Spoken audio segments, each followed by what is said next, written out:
하나님 말씀 누가복음 22장 31절로 34절 말씀 이제 제가 받들어 봉독합니다.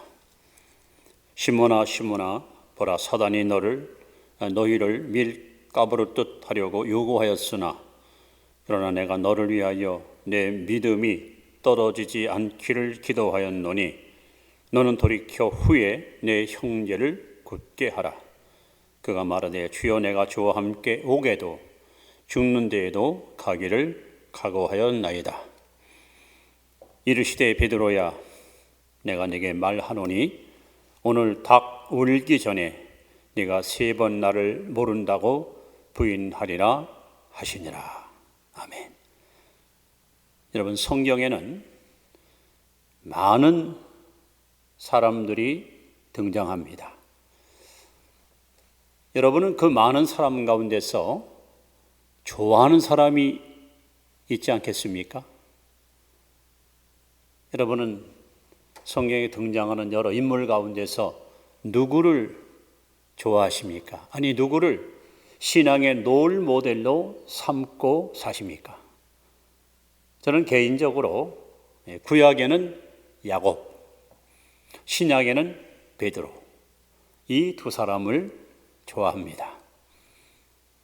우리가 인생을 살면서 여러 사람을 만나는데 사실 따지고 보면 두 종류의 사람밖에 없습니다.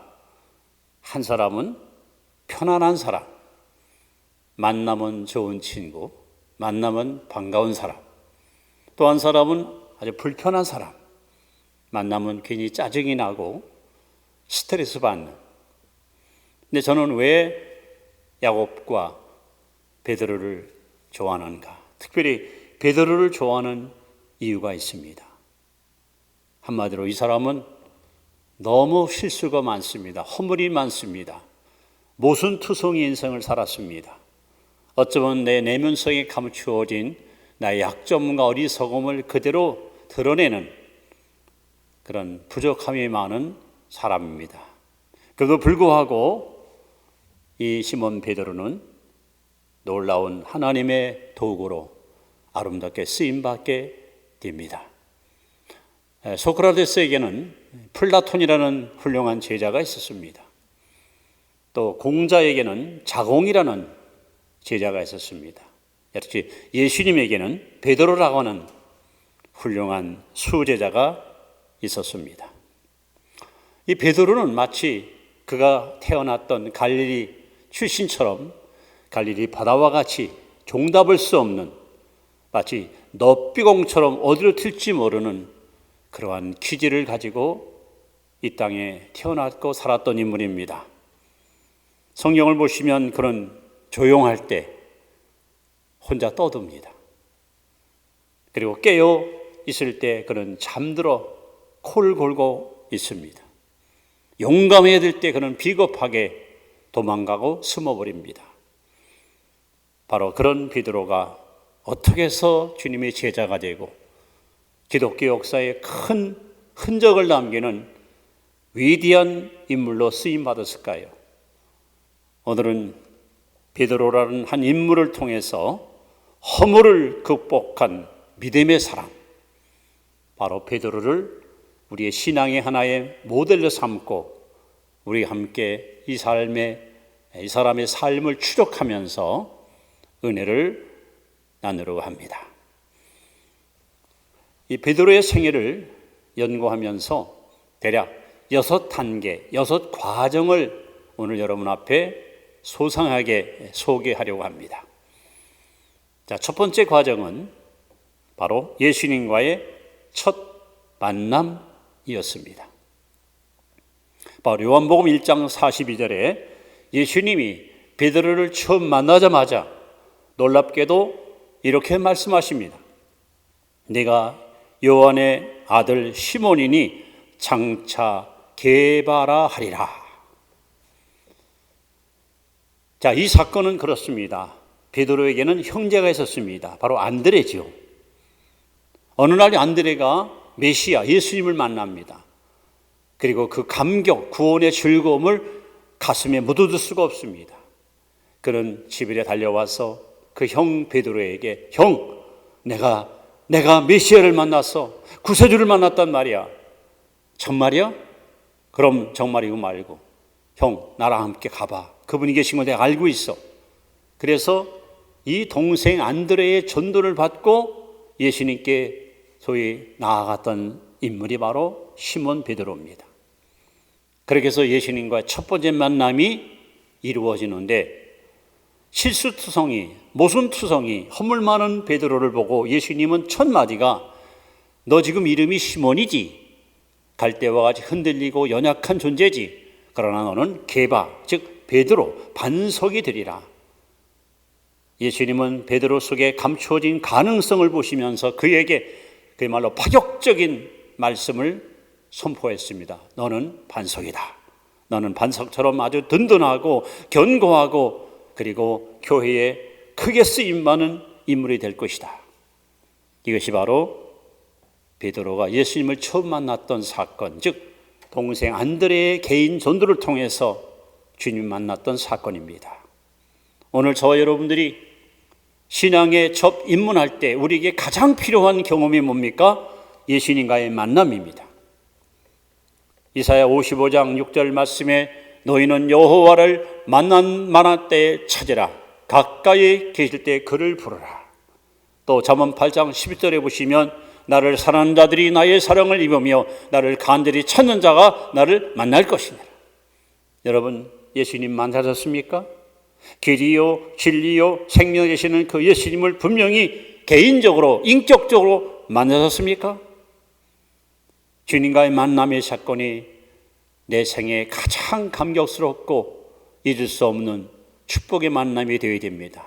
이 만남이 없이는 결코 우리는 주님을 올바로 섬길 수 없고 주님을 올바로 따를 수가 없습니다. 그래서 베드로와 예수님의 첫 번째 만남은 바로 형제 안드레의 전도를 통해서 만났던 사건이었습니다.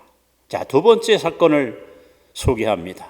이번에는 소명을 받는 이야기입니다. 누가복음 5장 1절로 11절에 보시면 이런 이야기가 상세히 기록되어 있습니다. 베드로는 어부입니다. 그날 친구들과 함께 갈릴리 바다에서 밤이 맞도록 그물을 던지고 고기를 열심히 잡았지만 이상하게 그날만큼은 한 마리의 고기를 잡지 못한 채 꼬박 허탕치는 하룻밤을 보내게 됩니다. 새벽녘 지친 몸을 끌고 그물을 걷어들이고 있는데 예수님께서 일단의 무리와 함께 새벽 공기를 마시면서 맞은편에서 베드로 쪽으로 다가오십니다. 그리고 지쳐있는 베드로에게 이렇게 말씀합니다. 그 배를 육지에서 조금 띄워달라. 예수님은 배 위에 올라가시어 해변가에 모이는 무리들에게 주옥 같은 말씀을 증거하십니다. 베드로도 얼떨결에 주님의 설교를 처음 접하게 됩니다. 말씀을 마친 다음에 예수님은 느닷없이 베드로에게 이렇게 명령하십니다. 저 깊은 데에 가서 그물을 내려 고기를 잡아라. 갈릴리 바다는 당시 물이 깨끗하고 투명하기 때문에 낮에 그물을 던지면 고깃대가 그물을 보고 도망을 갑니다. 그래서 어부들이 한밤중에 횃불을 밝히고 그리고 고기를 불러 모아서 고기를 잡았습니다. 그런데 어쩐 일인지 이날만큼은 고기를 잡지를 못했습니다. 그리고 날은 이미 밝았고 햇살은 찬란히 빛나는데 예수님께서 깊은 데 가서 그물을 던지라고 명하시는 거예요. 자, 여기서 베드로는 예수님께로부터 영적인 소위 테스트, 과연 제자로서 자질이 있는가, 쓰임받을 수 있는 자격이 있는가, 세 가지 영적 테스트를 받게 됩니다. 그 첫 번은 섬김의 자질입니다. 여러분, 우리가 섬기는 삶을 살려면 반드시 세 가지를 희생해야 됩니다. 첫째는 시간을 희생하고, 둘째는 물질을 희생하고, 셋째는 몸을 희생해야 됩니다. 베드로는 이 섬김의 자질을 합격을 받죠. 두 번째, 믿음의 자질. 과연 내가 주님 말씀을 그대로 믿고 그물을 던지느냐, 아니면 포기하고 집으로 가느냐? 베드로는 말씀에 의지하여 그물을 던졌습니다. 세 번째는 순종의 자질. 말도 안 되는 이야기를 예수님께서 지시할 때 베드로는 주저하지 않고 밤이 맞도록 그물을 내려 고기를 잡지 못했지만 말씀에 의지하여 그물을 내리리이다. 순종할 때에 그물이 찢어질 만큼 많은 고깃대들을 갖다가 낚게 됩니다. 이것이 바로 예수님 만나고 나서 한 9개월 후에 갈릴리 바닷가에서 주님의 놀라운 소명자로 부름받은 베드로의 이야기입니다. 그는 그곳에서 이렇게 주님 앞에 엎드려 고백합니다. 나는 죄인입니다. 주여 나를 떠나소서. 그때 예수님께서 너는 지금까지 고기를 낚는 어부였지만 이제부터는 사람의 영혼을 낚는 영적인 어부가 되리라 하고 그에게 위대한 소명을 부여하셨습니다. 여기에 대해서 베드로는 어떤 행동을 취합니까? 요한 5장 11절에 보시면 모든 것을 버려두고 예수를 따르니라. 자신의 기득권, 자신의 생존권, 이 모든 것을 다 포기하고 모든 걸 다 내려놓고 베드로는 주님의 제자로서 나의 남은 여생은 살든지 죽든지 뜻대로 내가 주님을 따르고 섬겼습니다 하고 그는 주의 부름 앞에 순종하고 나아가게 됩니다. 이것이 두 번째 베드로의 성숙의 과정입니다. 셋째는 이번엔 베드로의 신앙 고백을 통해서 그가 얼만큼 신앙이 성장하고 자라나는지를 우리는 성경에서 발견할 수가 있습니다. 그가 처음으로 예수님께 고백했던 신앙 고백은 누가복음 5장 8절에 주여 나는 죄인입니다. 나를 떠나소서. 여러분 교회를 10년 20년 다녀도 내가 하나님 앞에 죄인임을 깨닫지 못하고 예수 그리스도가 나의 구원자임을 깨닫지 못하면 이 사람은 헛걸음하는 거예요. 수박 겉핥기식 신자밖에 되지 못합니다. 그래서 우리는 반드시 내가 누군가, 예수가 누군가 이걸 깨달아야 되고 발견해야 됩니다. 베드로는 정확하게 예수님은 하나님이시고 나는 하나님 앞에 죄인임을 발견했습니다. 그래서 그는 고백하는 겁니다. 주여 나는 죄인입니다. 두 번째 고백은 요한복음 6장 68절입니다.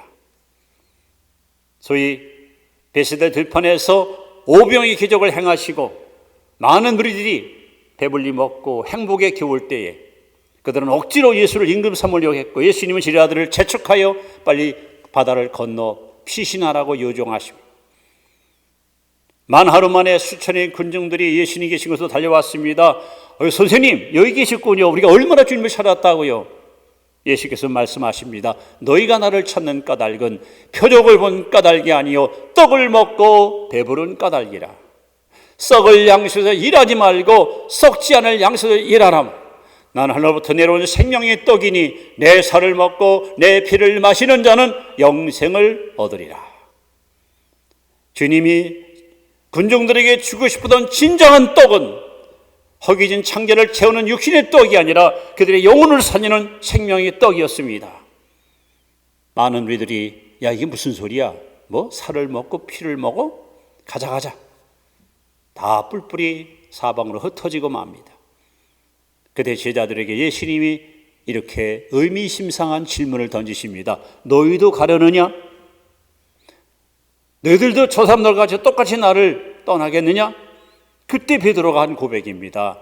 주여 영생의 말씀이 주께 있사오매 우리가 어디로 가오리까?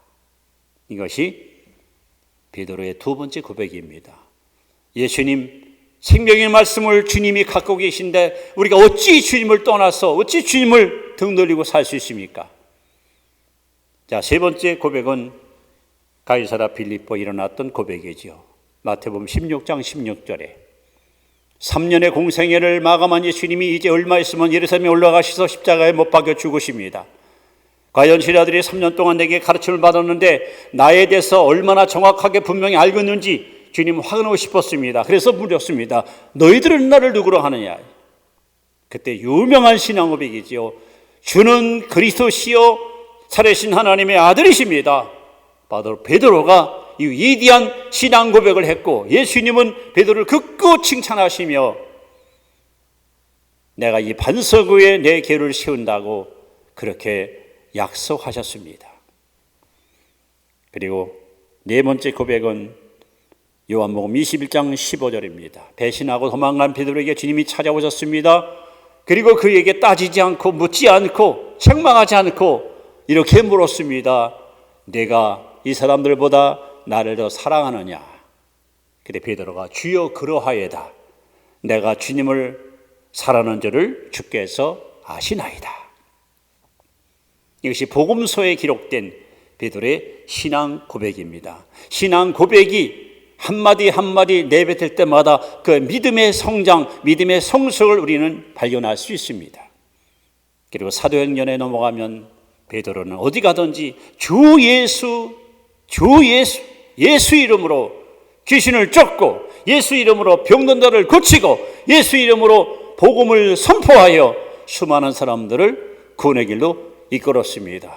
사도행전 4장 12절에 천하인간에 우리를 구원할 다른 이름을 주신 적이 없다고, 우리를 구원할 자는 오직 예수밖에 없다고, 그는 예수 그리스도 한 분만을 자랑하고 증거하는 예수의 사람으로 쓰임받게 된 것입니다. 그러나 이렇게 입으로는 주여 주여 하고 주님을 인정하고 시인했지만 실상 그의 삶이 뒷받침하지 못했습니다. 즉 신앙 고백과 삶이 일치하지 못한, 조화롭지 못한 부끄러운 신앙인이 바로 시몬 베드로였습니다. 이제 네 번째 단계는 그의 지속성 없는 믿음에 대해서 성경은 어떻게 증언하는가? 세 군데를 제가 여러분 앞에 소개하려고 합니다. 첫 번째 사건은 마태복음 14장입니다. 예수님은 기도하러 따로 산으로 가시고 제자들이 이제 배를 타고 갈릴리 바다를 건너가는데 갑자기 거대한 바람과 풍랑이 일기 시작합니다. 제자들이 소동을 하지요. 굉장히 막 두려움과 위험에 휩싸이게 됩니다. 그런데 아주 한밤중, 아마 우리로 말하면 새벽녘 캄캄한 한밤중에 어떤 흰 물체가 제자들 앞에 언뜻 나타나게 됩니다. 제자들은 유령인 줄 알고 겁을 먹고 두려워합니다. 그런데 너무나도 정겨운 목소리가 그들에게 들려옵니다. 내니 두려워 말라. 바로 예수님의 정겨운 목소리였습니다. 그때 베드로가 만일 주시거든 나를 명하사 물 위로 오게 하소서. 만일 예수님이 우리 앞에 오셨다면 내게 물 위로 걸어와라고 명해달라. 예수님께서 오라. 그때 베드로는 용감무쌍하게 배에서 물 위로 첨벙 뛰어내려서 물 위를 철퍽철퍽 걸어가는 거예요. 얼마나 멋지고 얼마나 모험심 있고 얼마나 용감무쌍한 제자입니까? 그런데 바람을 보고 풍랑을 보자마자 갑자기 두려움이 밀려오고 막 겁이 다가와서 그만 물속에 빠지기 시작합니다. 불과 몇 분 사이, 아니 몇 초 사이에 믿음이 천국과 지옥을 오르락내리락 합니다. 이렇게 아주 변화무쌍한, 종잡을 수 없는, 뿐만 아니라 요한복음 13장에 소위 예수님이 제자의 발을 씻기는 이야기가 나옵니다. 이제 예수님이 십자가 앞에 놓고 요한 마가다라 방에서 마지막 만찬을 즐기신 후에 대물을 떠다가 제자들의 발을 한 사람 한 사람 씻기십니다. 이제 베드로 차례가 됐습니다. 베드로가 대뜸 주여 절대로 제 발을 못 씻깁니다. 어떻게 제가 씻겨드리지 어떻게 주님이 제 발을 씻깁니까? 예수님께서 만일 내가 내 발을 씻지 아니하면 너와 나와 상관이 없다. 베드로가 그러면 주님 제 발만 아니라 제 몸도 제 손도 다 씻어주세요.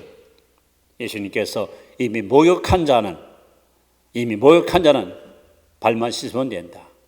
여기서 말하는 주님의 의미는 이미 구원받은 자들은 행위로 지은 죄에 대해서 입술로 고백하면 된다. 죄 사함 받은 사람이 또다시 죄 씻음 받기 위해서 목욕할 필요가 없다. 그런 의미로 말씀드렸습니다. 그런데 베드로는 발만 씻겠다는 주님의 제안을 갖다가 오히려 이렇게 막 확대시켜서 저 몸까지 씻겨달라고 그렇게 여러분 얼마나 큰 소리를 칩니까? 종잡을 수 없는 베드로의 이 행동, 어떤 돌발적인 그의 이 모든 행동은 주변 사람들을 당혹스럽게 만듭니다. 한마디로 마치 돌짝밭과 같이 흙이 깊지 않으므로 말씀을 들을 때는 즉시 기쁨으로 받지만 조그만 시험이나 환난을 올 때 쉽게 믿음이 흔들리고 요동치는 그런 신앙의 사람이 아니었는가. 더 나아가서 예수님께서 이제 십자가를 앞에 놓고 마지막 이런 말씀을 전합니다. 오늘 밤 너희들이 다 나를 버리리라. 오늘 밤 너희들이 다 나를 배신하고 떠나가리라. 제자들은 잠잠히 있는데 유독 베드로가 예수님께 호언장담합니다. 큰 소리 칩니다. 주님, 다 주를 버릴지라도 나는 주와 함께 감옥에도 죽는데도 같이 가겠습니다. 베드로는 과연 실천했나요? 남이 들을 때는 야 역시 베드로야 수제다워, 역시 의리가 있어.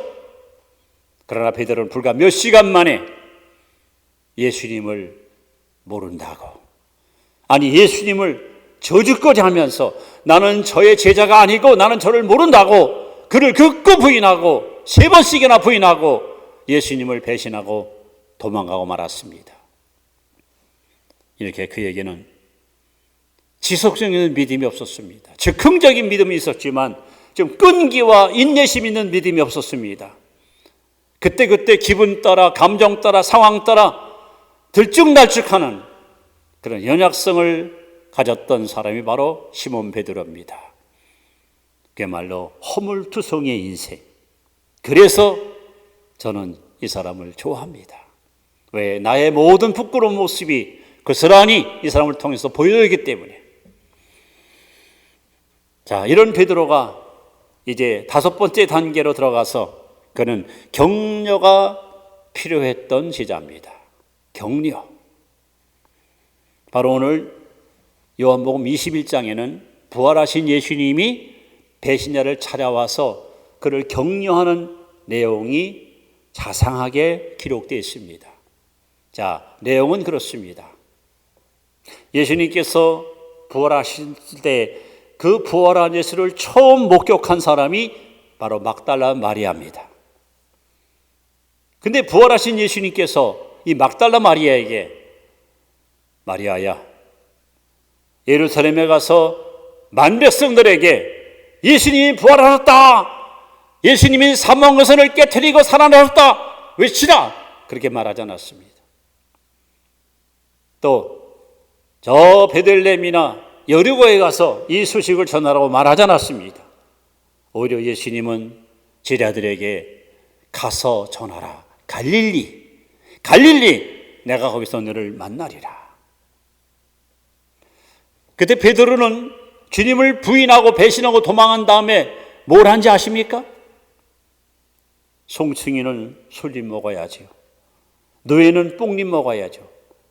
에휴, 나 같은 것이 무슨 제자가 되고 사도가 돼? 나 헛된 꿈일 뿐이야. 그는 다시 옛날 업으로 돌아갑니다. 다시 말하면 창고에 처박혔던 그물을 끄집어내고 그 동료들을 선동을 하여 야, 고개나 잡자. 가서 고개나 잡고 그냥 그렇게 사는 거지 뭐. 그리고 갈릴리 바다에 가서 그날도 밤이 맞도록 그물을 던지고 고기를 잡고 있었습니다. 어둠이 짙갈린 새벽녘 부활하신 예수님이 어둠을 헤치고 그들에게 다가옵니다. 무엇을 잡았느냐? 제자들은 목소리만 듣고 아니요, 아무것도 못 잡았습니다. 그 배를 그물을 오른편에 좀 대고 거기다가 그물을 던져봐라. 오른쪽에 그물을 던지라. 그들은 주님의 음성을 듣자마자 바로 그물을 오른쪽에 던져놓는데 이게 웬일입니까? 큰 물고기 153마리가 잡힌 거예요.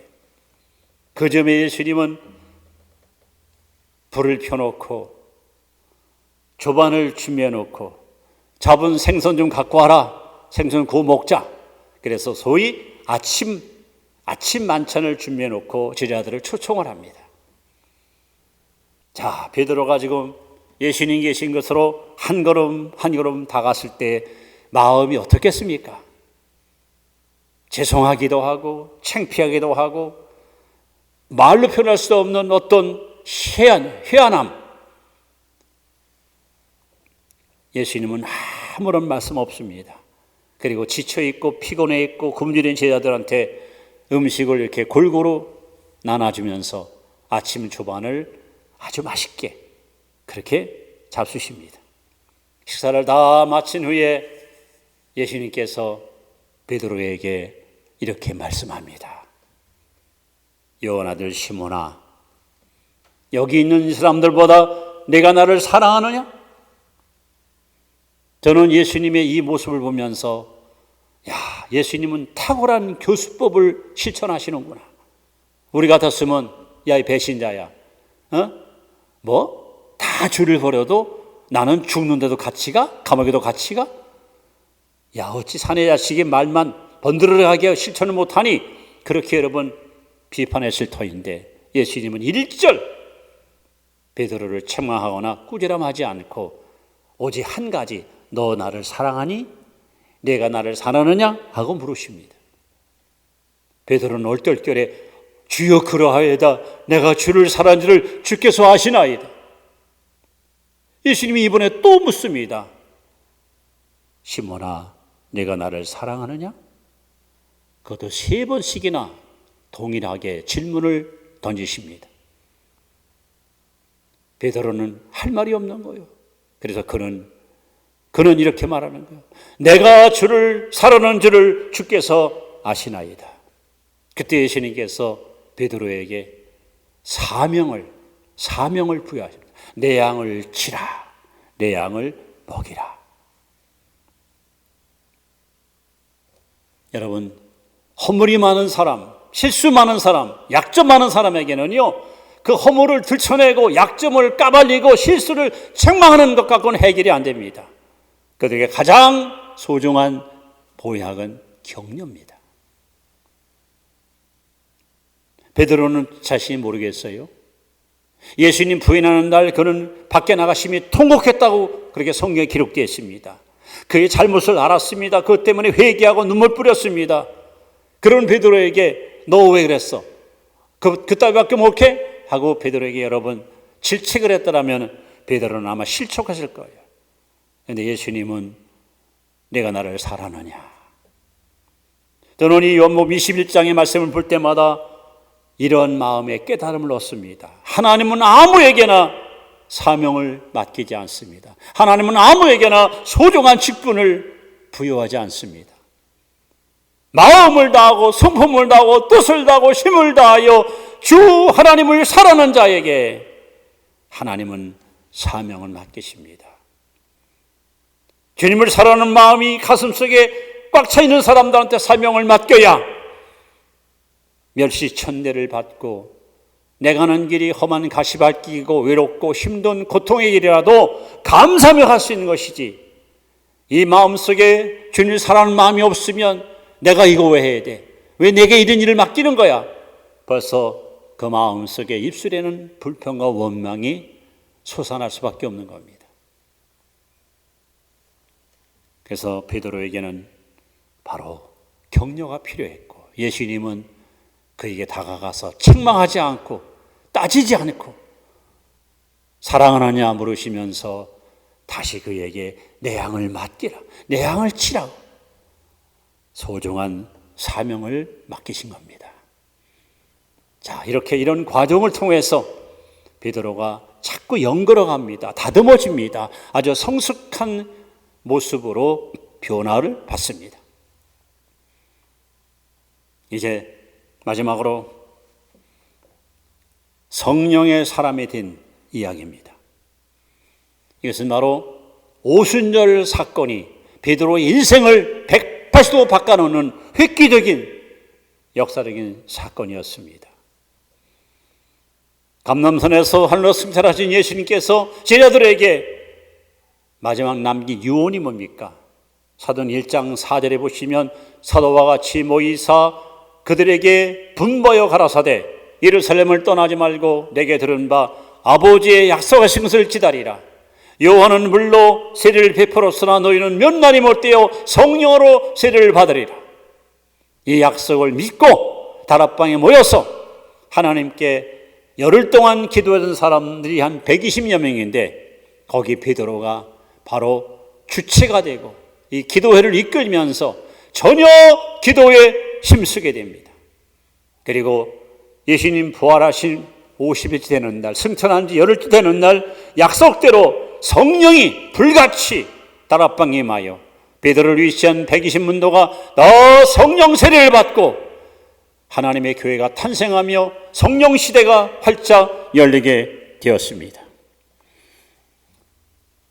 여러분, 오순절 사건 이후 베드로는 완전히 변화받았습니다. 우린 복음서에 나오는 베드로는 자주 실수하고 자주 넘어지고 자주 흔들리는 그말로 실패의 인생을 살았다면 사도행전에 등장하는 베드로는 단 한 번도 실수하거나 단 한 번도 주저앉거나 단 한 번도 후퇴하는 일이 없는 날마다 승승장구하는 승자의 모습을 발견할 수가 있습니다. 무엇이 베드로를 이렇게 위대한 능력의 사람으로 변화시켰을까요? 바로 성령입니다. 그래서 스가랴 4장 6절 말씀에 이는 능으로 되지 아니하며 힘으로 되지 아니하고 오직 나의 힘으로 되니라. 여러분, 신앙생활, 경건생활, 기도생활, 전도생활, 인간의 능력은 한계가 있습니다. 인간의 능력은 제한적입니다. 그러나 하나님의 성령을 힘입으면, 성령이 공급되면 우리는 어마어마한 권능의 사람으로 변화받고 하나님께서 기대하는 일을 실천할 수가 있는 것입니다. 이제 말씀은 이렇게 마무리합니다. 솔로몬이 지은 예루살렘 성전에는 두 개의 기둥, 즉 야긴과 부엌이라는 두 기둥이 그 웅장한 건물을 떠받들고 있었습니다. 그런데 갈라디아 2장 9절에 보시면 성경은 이 베드로를 가리켜서 교회의 기둥이라 이렇게 표현하고 있습니다. 자주 흔들리고 자주 넘어지고 자주 실패했던 연약한 베드로가 성령 세례받고 변화됐고 하나님의 능력을 힘입자마자 그는 기둥처럼 쓰임받는 위대한 사도가 된 것입니다. 예수님은 요한복음 14장 11절에 나를 믿는 자는 나의 하는 일을 저도 할 것이요 이보다 큰 것도 하리라. 이 약속을 그대로 실천한 인물이 바로 베드로입니다. 그의 설교 한마디가 3,000명을 구원시켰습니다. 40년 안진뱅이를 잡아 일으키는 이 획기적인 기적을 통하여 5,000명이 구원받는 일을 이루었습니다. 예수님도 행하지 못한 이 엄청난 일을 그 제자 베드로가 행했습니다. 여러분, 우리는 다 미완성의 인생입니다. 저와 여러분을 향해서 예수님은 마태복음 5장 48절에 하늘에 계신 나의 아버지 온전하신 것 같이 너희도 온전하라. 우리는 모두 성화, 온전함을 향해서 날마다 나아가는 성숙을 추구하고 성장을 향해서 달려가는 배움의 학생과 같은 존재들입니다. 허물 많은 베드로, 실수 많은 베드로, 모순이 많은 베드로, 하나님은 그를 끝까지 포기하지 않고 끝까지 붙들어서 위대한 사도로 쓰셨습니다. 이제 우리 차례입니다. 빌립보 1장 6절 말씀에 너희 안에 착한 일을 시작하신 이가 그리스도 예수 날까지 이룬다고 말씀했습니다. 여러분 안에 계신 하나님은 여러분을 절대로 포기하거나 여러분을 절대로 내치지 아니하시고 당신의 오른쪽 중에 꼭 붙잡아서 우리를 다듬고 우리를 매만지고 우리를 가꾸어서 2000년 전은 베드로를 하나님이 그렇게 들어 쓰신 것처럼 이 시대에는 저와 여러분들을 귀하게 들어 쓰셔서 베드로 때문에 영광받으신 하나님은 우리 때문에 영광을 받게 될 것입니다. 허물을 극복한 믿음의 사람 베드로의 이 위대한 변화를 일으키신 하나님은 오늘 저와 여러분에게도 동일한 은혜를 부어주셔서 이 시대에 꼭 필요한 성령의 기둥 같은 존귀한 자로 끝까지 쓰임받는 저와 여러분이 되시기를 주 이름으로 축원합니다. 기도합니다. 하나님, 노비공처럼 어디로 튈지 모르는 참 변화무쌍한 연약한 베드로, 그 기질이 얼마나, 그 성품이 얼마나 부끄러운 모습입니까? 그러나 예수님은 오늘 본문 말씀에 보면 내가 내 믿음이 떨어지지 않게 해서 기도한다고 말씀했습니다. 예수님의 깊은 관심과 애정과 사랑과 끈기 있는 기도가 베드로를 반석에 세운 기둥 같은 일꾼으로 변화시켰습니다. 어제나 오늘이나 영원토록 동일하신 주여, 우리 성도 공동체 성도 한 사람 한 사람을 주님 장중에 꼭 붙들어 주시고 저들을 다듬어 주시고 저들을 만들어 주셔서 어디나라도 손색이 없는 하나님 기둥같이 쓰임받는 귀하고 보배롭고 존귀한 축복의 자녀들이 되게 하여 주옵소서. 간절히 바라옵고 예수님의 귀하신 이름으로 기도하옵나이다. 아멘.